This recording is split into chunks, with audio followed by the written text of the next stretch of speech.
And welcome into I guess we'll call it the halftime edition, basically, of the Browns post-game show. Earl the Pearl, G. Bush, Mikey McNuggets coming at you.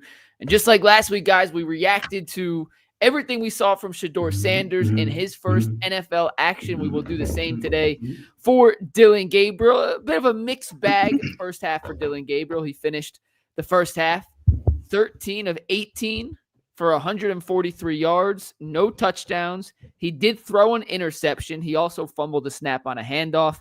So 2 turnovers. He was sacked twice and a quarterback rating of 72.2. Earl, we'll start with you. What did you make of Dillon Gabriel's overall performance? That's exactly what I tweeted out. I thought that his first half performance was a mixed bag. I thought he got off to a strong start. I thought he had some crisp throws early on. I thought that he was money on third down. I thought he did pretty good early on third down and getting the ball out, especially with pressure in his face. He did lead a early touchdown drive, but overall, he didn't do anything that Shedeur Sanders didn't do as far as what we was looking for as commanded a huddle and things like that. Once he threw the pick six, it was a lot of bad that kind of came after that. Joe Thomas said on the broadcast that particular play was the same exact play that Shedeur Sanders threw his first career touchdown on. I know it was a lot of traffic there, but in those situations, you got to throw the football away. You cannot turn the ball over, and you damn sure can't have it turn into a pick six. The fumble exchange with him and Pierre Strong, I thought that was on Dillon Gabriel as well. And when he got the 2-minute run at the end of the half, he did lead the Cleveland Browns down the field for a field goal drive, but I thought he had missed some throws. A couple of throws went behind the wide receiver. So to me, after he threw the interception, I thought he kind of regressed as far as his play. If I was to grade it, I would probably give it a C-. He did leave a touchdown. He did lead a touchdown drive, but to me, I thought it was a lot of inconsistencies, just like it had been at practice. When you go out there and you've seen Dillon Gabriel in person at training camp, you do see some good. You see some good throws. You see some darts out there. You see some things to it that just like, okay, yeah, I can see it. And then you see the inconsistencies. And when the bad shows up, just like in practice, it kind of sticks out like a sore thumb. But, some people in the media said that he was not an NFL quarterback after seeing him play in a live game situation. I totally disagree with that narrative. But I don't think that, I saw anything overall special from him. I thought Shedeur, if you wanted to compare the two quarterbacks, I thought Shedeur Sanders played much, much better in his performance. Also, it was some pre-snap confusion that Kevin Stefanski had to use a timeout on, and he didn't have to do that week 1 in Carolina. So just evaluating it overall, I thought after the interception, it kind of went downhill from there, and I kind of give him like a C-. G. I like a lot what Earl said. I think you saw the best, and I think you've seen the best, and you saw kind of the worst what Dillon Gabriel offers. I thought to be 100% clear, that first few plays that he put together, I said, okay. I had to tweet it out. I said, oh, okay. He made a nice throw, a couple of third down throws on deep end routes. He made and remember I went to camp and I said Dillon Gabriel excels at throwing the out route. You saw Jamari Thrash catch a couple of out routes. When he has a clear path and when he can throw the ball and guys aren't in his face, he can put the ball on the money. So I thought he started off very well. Then you start to see what some of the limitations are. And I won't just go towards what he did, but I'll go to it in terms of the way the team looked. You know what a quarterback is, right? And you figure it out with what the team does. In this game, and when the first game Shedeur Sanders played, 3 touchdown drives, right? The goal is, get 7. Dillon Gabriel did leave one of those touchdown drives. However, I came away from the first half feeling like this, and all too often we do this with the Cleveland Browns. Defense dominant. Feels like you had more opportunities than you should. It feels like the Cleveland Browns completely outplayed the Philadelphia Eagles in the first half, but then you come away and be like, how are we losing? And it's the turnovers, the pick six. Philadelphia did nothing to earn that touchdown. They just got the touchdown. You dominated time of possession. You moved the ball up and down the field. That pick six gives them that momentum, and they're up. Now you're fighting from behind. Now you're trying to dig out of a hole. A couple plays on a screen pass. He kind of missed on that one. And then you have the fumble snap. And I go back and look, I think that's on Dillon Gabriel. And so that's 2 turnovers now. So now you put yourself in a position where you feel like you should be up by a lot going into halftime and you're down. So to me, I thought Shedeur Sanders' execution was better. I thought the team flow was better. I thought that he didn't end up with any turnovers. I thought in general, there were some bright signs, but the 2 big ones that Kevin Stefanski is going to point out is the 2 turnovers in the first half, which really hurts you a lot. I'm on the target with Earl. I would give it a C-. He had some good things in there, but the turnovers and especially the pick 6 and the fumble football on the turf, it didn't help out. Yeah, I thought he was pretty good until the interception. And then after that, it was hard to evaluate. He made some nice throws. He made some bad reads. The screen pass, G. One of the things when you're a shorter quarterback is on those screens, you have to put enough arc on it to get it over the defensive line and to your running back. And although we assume because it's like a 3-yard pass behind the line of scrimmage, it's an easy pass to make, it's actually sometimes difficult to actually get the mechanics. So the ball lands with your receiver running into space, and he airmailed it. And I think it's tougher for shorter quarterbacks to do that. My big takeaway from Dillon Gabriel, you guys hit on it. He has a C. He was fine. He was average. It wasn't anything that blew me away, and it wasn't anything that was like, oh my God, this dude can't play. But was the play calling in the red zone. And I know they were down there twice. The first drive, they ended up scoring a touchdown. But I was really curious, Earl, you had pointed out to me earlier in training camp that you and Spencer on the radio spoke with a Oregon reporter who said, the red zone's where he struggles. That makes sense. Shorter quarterback, get him move the pocket. The windows are tighter. I wanted to see Stefanski let Dillon Gabriel kind of open it up a little bit in the red zone to see how he would handle those situations. And instead, they ran the ball and they scored. So it worked. Like, obviously, you got the result you wanted. I just personally wanted to see how Gabriel would have handled that situation. We saw Shedeur get a couple red zone passing attempts last week, and he executed on both of them. I wanted to see what Gabriel could do in that circumstance, and I thought it was at least noteworthy. Maybe it doesn't mean anything long-term, but to me, it was at least noteworthy that it was a really different offensive play calling philosophy when those 2 different quarterbacks got into the red zone. It's one preseason game. I'm not making too big of a deal of it, good or bad, just like I didn't want to make too big of a deal of Shedeur last week, who was good. I thought Dillon showed some things. I thought he left a lot on the board. And the unfortunate thing for Dillon is that no matter what he did today, it was going to be compared to Shedeur Sanders. And no matter what he does for basically the entirety of his Browns career, as long as him and Shedeur are on the same team, they are going to be compared directly head-to-head to each other, against each other. And right now, if we're evaluating the 1.5 halves that Shedeur played versus the 1 half that Dillon played, the early scoreboard certainly looks point for Shedeur and none for Dillon. Are you guys surprised that Stefanski didn't have him come out in at least in the third quarter to try to end that on a high note or get him back some mojo a little bit? I mean, he led that 2-minute drill and they got the field goal. I think if he was healthy, G, if he'd have no hamstring injury, I think he's playing right now. But that's a fair point. I really didn't account for that, but that's a fair point. But because I was gonna say, yeah, I would have had him come out and at least start the second half. But to me, I really wasn't impressed. What I did find out is this narrative that he put to bed, the narrative to me that a certain reporter said that he didn't look like an NFL quarterback. He don't look like a starting quarterback for damn sure, and he can play in this league. But there was a lot that showed up in this game that, quite honestly, to me, has been showing up in training camp. And we always talk about what would transfer over into a live game. And that could be good or bad, right? The red zone struggles were there in certain red zone drills during training camp. Matter of fact, I think you and Spencer, Mike, was standing there when he threw the interception to Cam Mitchell during training camp and a red zone drill, okay? I've seen passes get batted down at the line of scrimmage during training camp. I've seen Dillon Gabriel make some amazing throws and have some wild moments, but it's followed up with a lot of inconsistencies. All that took place during training camp. And you've seen the same things here today in the game. I thought he started off this game very, very strong. We all pointed out how solid he was on third down. But even the very first third down completion, I think that was like 3rd and 10 that he threw to Whiteheart. His feet was happy.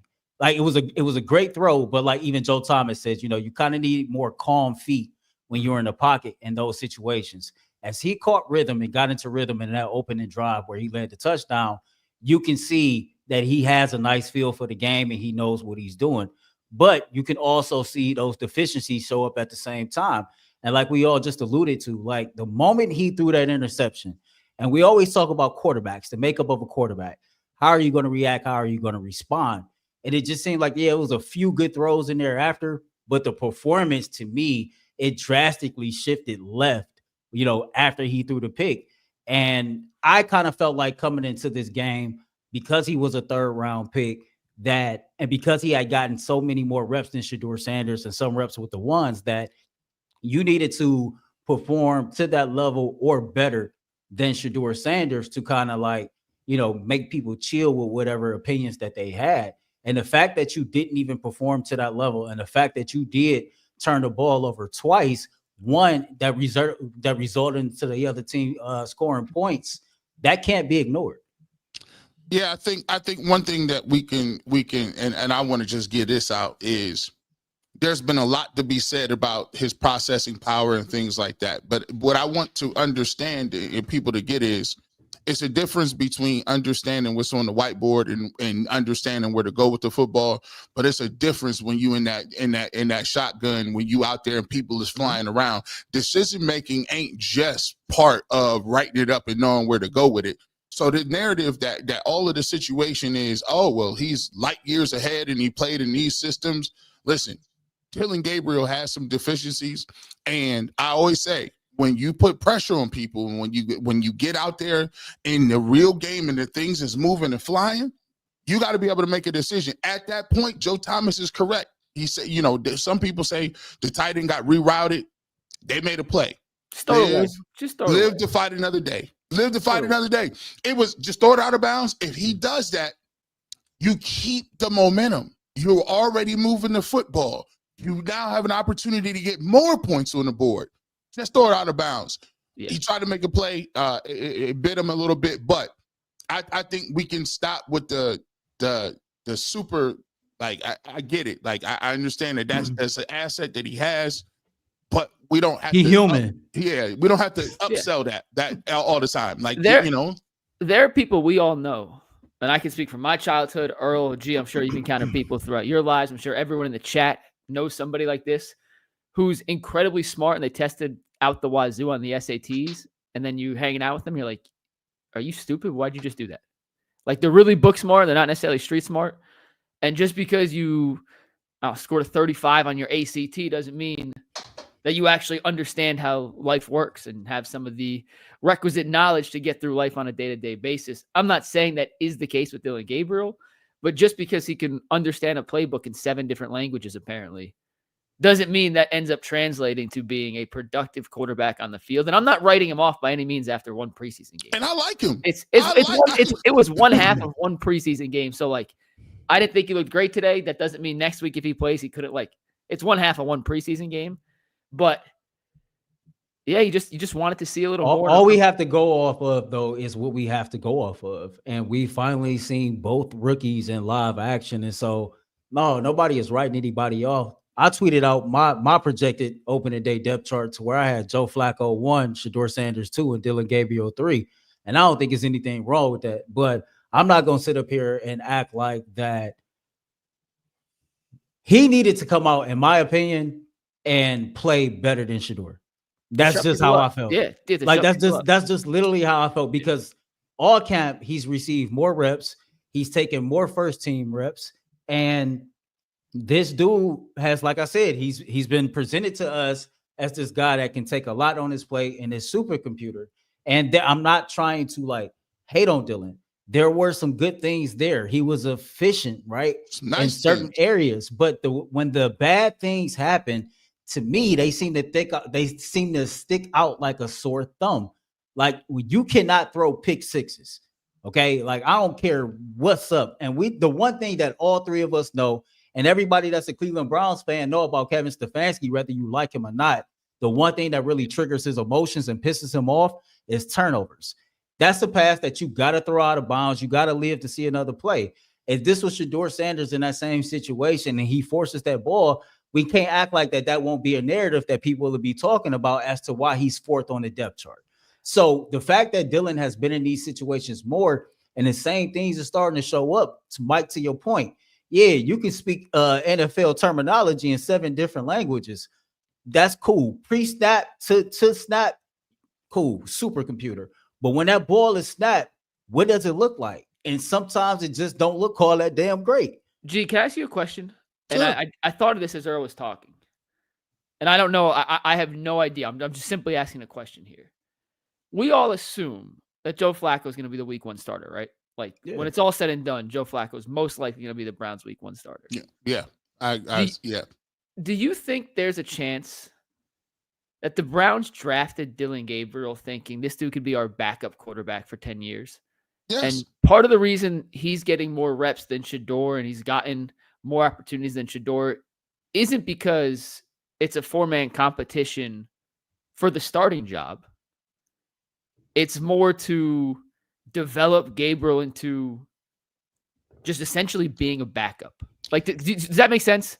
Yes. No, it makes when I saw him, I've always said this. Dillon Gabriel was meant to be the backup quarterback for whoever they were drafting next year. Mm-hmm. They would let Pickett walk. They would play Joe Flacco, and they had a 3rd-round pick that they liked, the playbook. And as a guy who can go in and think about it, when you accentuate and say a guy is smart, the reason they're saying that is because as a backup quarterback, you need to be able to learn the playbook, understand the playbook with no reps. You need to expert knowledge of what we're doing in the game plan without seeing any practice time. And that's a valuable asset to a guy that's coming off the bench and being a rookie. He's accurate. He has a stronger arm than I think a lot of people gave him credit for.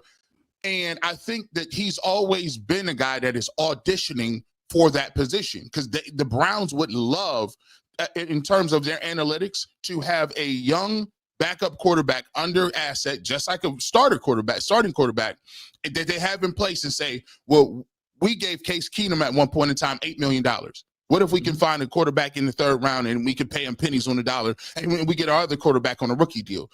So all those things make sense. The problem, like you said earlier with Dillon Gabriel is, and everybody has to come to the reckoning, Shedeur Sanders is not a regular 5th-round pick. No. People just keep saying it, and the more he might be the most unique 5th-round pick of all time because he can actually play. It's the popularity thing ain't the thing. And watch that. I just did something on my blog. Go watch what Andrew Berry said. The Cleveland Browns saw something in Shedeur last week. They said, hold on. We might got something right here. Like, because I believe all along the plan was to make him earn it. We're gonna make it hard on you. You're gonna be throwing the trash cans, you're gonna be throwing the nobodies, but guess what? If you can get out here and do that with no reps, with no first teamers, and still come out here and ball like you did, that opens your head, that opens your mind and says, oh, okay. Oh, we gotta see it. That is why the Cleveland Browns said, we ain't gonna move you on this one. We're gonna let Dillon Gabriel play this week. I don't want Shedeur being on his back heels. Because if say Dillon Gabriel starts and then Shedeur plays in this game and he comes in and balls out, that looks crazy. The optics look ridiculous. It looked like he came in with the Batman cape. That's shutting down. They said, we're gonna wait till next week. Wait till next week. We'll give you another, because what they want to see is an opportunity to see you do it twice. And you know who's getting late early for? Kenny Pickett. Real quick. It's getting late. Real quick. It's getting super late because, like Earl said, Dillon Gabriel ain't super trash. Like, he did some things where I'm like, well, listen, I need to see Kenny. I'm not going to – he has to earn it. I'm not going to let you skate all preseason. What are you talking about? Hey, G, I stand on what I told Jay on Set Monday now, more than anything, for real. You want to say it again for anyone who missed it? Yeah, I missed that. What you say? I'm reading the super chat now. No, I was reading super chats too. We did a bad job. We'll do McNuggets, you were supposed to read it, end. McNuggets. We was confused. We was like, is he gonna read that? Listen, Ant's on the back. But no. In all That's seriousness, Ant though, right so now. like, remember, like we was on set and we was talking to Jay about like, you know, the longer Kenny Pickett go without playing in this preseason, I find it hard to believe that he is going to be in the mix. Now, I do see a scenario like Tyvis pointed out that you can carry 4 quarterbacks, but it's going to be an injury destination, you know what I'm saying, associated with one of them, because outside of that, I can't see this dude being anywhere in the mix. I got two rookie quarterbacks that then showed me something on rookie deals, and I got my veteran in Joe Flacco. We could go ahead and stabilize this quarterback room real quick. But next week is a pivotal week in this whole situation.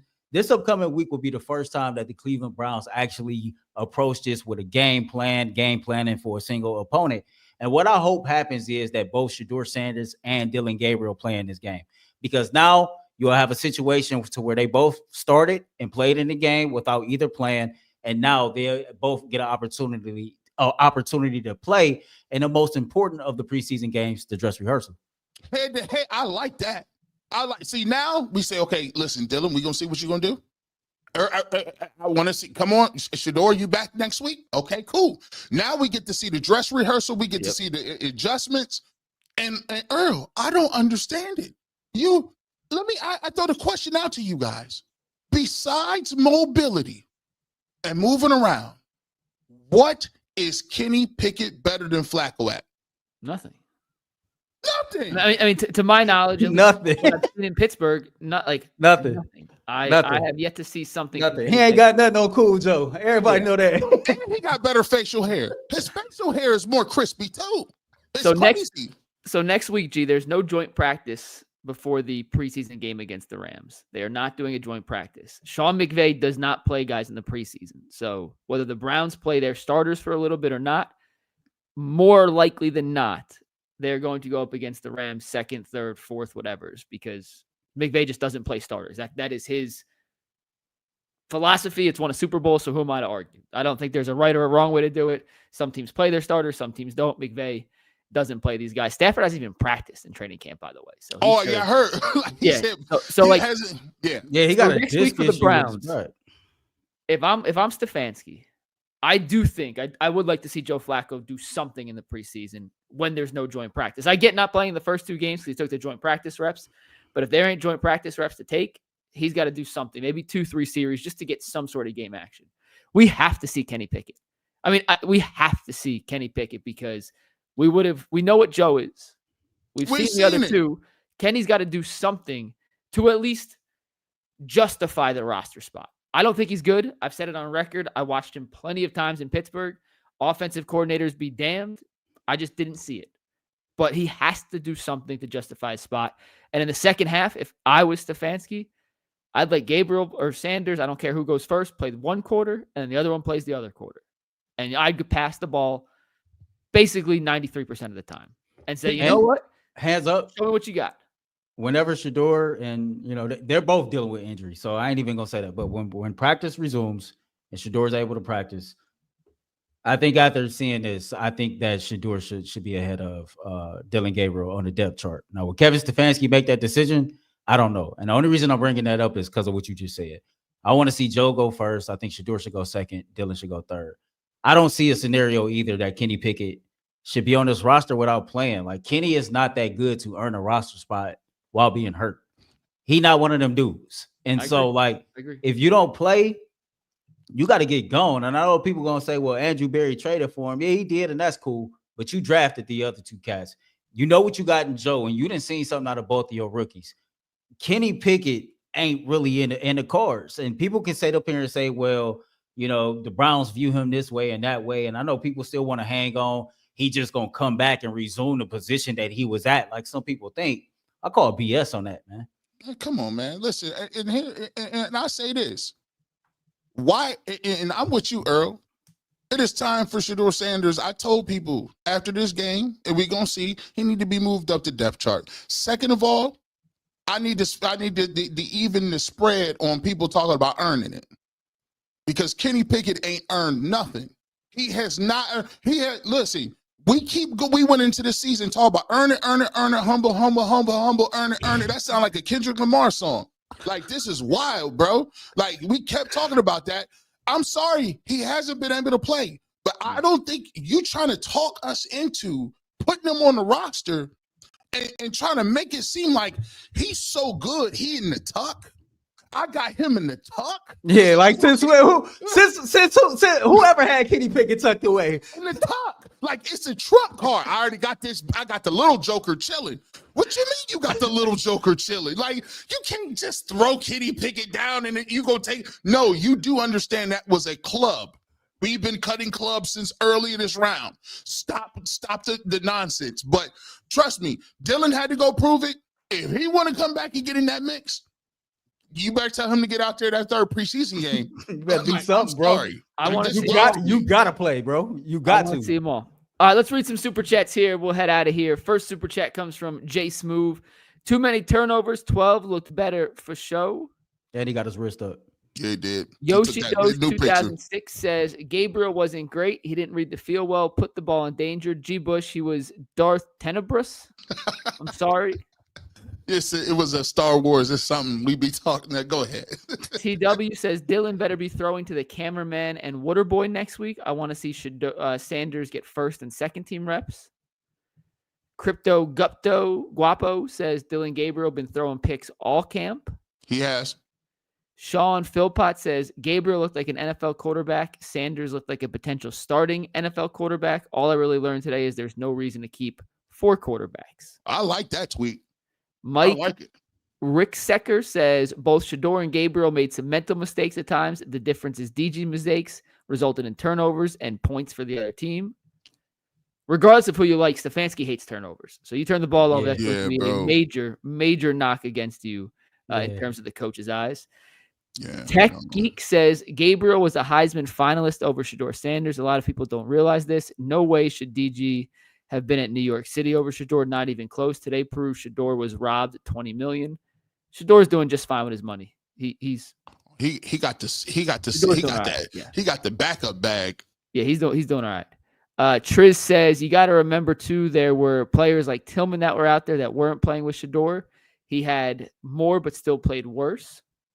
There was some guys named. I seen DeJuan Jones. Was Wyatt Teller out there? Teller didn't play. Jones did. Jones played. By the way, Tillman played. Thrash played. Thrash had some good plays. Hey, I'm just saying this. I don't know. The fact that DeJuan Jones played today is not a good sign in my mind. Kevin Stefanski said all the starters that got enough reps in joint practice didn't play today, and the fact that they put his ass out there tells me they didn't like something. They're mad. Like something about, I don't know what it is. Something about that's not right. Joe Thomas kept talking about how hot it was, and you don't be dealing with the heat like that. They're like, if you pull yourself out of it. Now listen, I wasn't there. So the first day at camp, he was dealing with some heat exhaustion. I've seen it on numerous occasions, and I don't know. I just know he goes up against Myles Garrett every day in practice, and you hope that it makes him better in the long run. But I definitely paid attention to he played in this game, and I don't really know how to take that. So there's something I made a mental note of to keep in our back pocket. But by the way, for Cedric Tillman, Isaiah Bond showing up, and you getting reps in this game randomly, not even if you're a borderline starter, and then they put you in like in the third series. No borderline, bro. He wide receiver too. Hey, I'm not worried about Tillman. Deontay Johnson is the one that I am. That's something to keep an eye on too.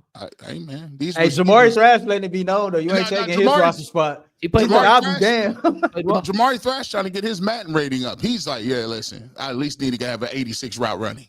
Don Peasy says if you protect Dillon, keep him in the pocket and give him throws 10 yards and under, he's fine. Ask him to improv outside the pocket, and it's a disaster. Yoshi Dose said Mortal Kombat Gabriel versus Sanders week 3 fight. Triz says Dillon Gabriel. I think this person showed us what he is. Showed us what he was at Oregon, a system quarterback, a game manager. If he sticks to the script, he's a good quarterback, not a starter. Don Peasy says Shedeur can throw in and out of the pocket. Spiritual War Exposed said, why'd Kevin call Shedeur a thrower? Ain't he a quarterback? I think he was saying they throw the ball as part of their job as a quarterback. I don't think that was a slight at Shedeur. I think it wasn't a shot. He said I think he was simply offensive saying lineman. Shedeur throws, and when you throw, you use your oblique muscles. Yeah. Okay.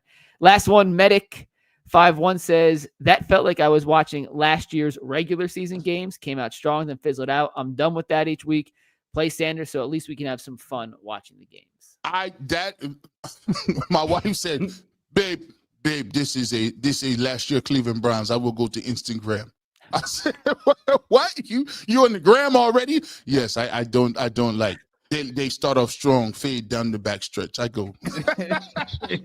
I say, use your connective verbs and nouns. Hey, soon as I tweeted, like, all right, I see you, Billy. Yeah. Boom. Pick. I was like, yo, I had to put it out. People was like, oh, give us the time, G. Bush. Give it. I said, but listen, he killing. Listen, he zipped that little, that deep in route and that out route. If he got time, he got an arm. It's precision. I'm like, oh, he threw that in there, and then not it. No. So that's gonna wrap it up for the Ultimate Cleveland Sports Show post Gabriel start reaction show for G. Bush, Earl Pearl, Mikey McNuggets. We'll do more reaction on Monday when UCSS is back in studio, 11 a.m. to 1 p.m. Thanks for tuning in. Hit the like button and subscribe, and we'll see you guys in 2 days. Go Browns. Peace.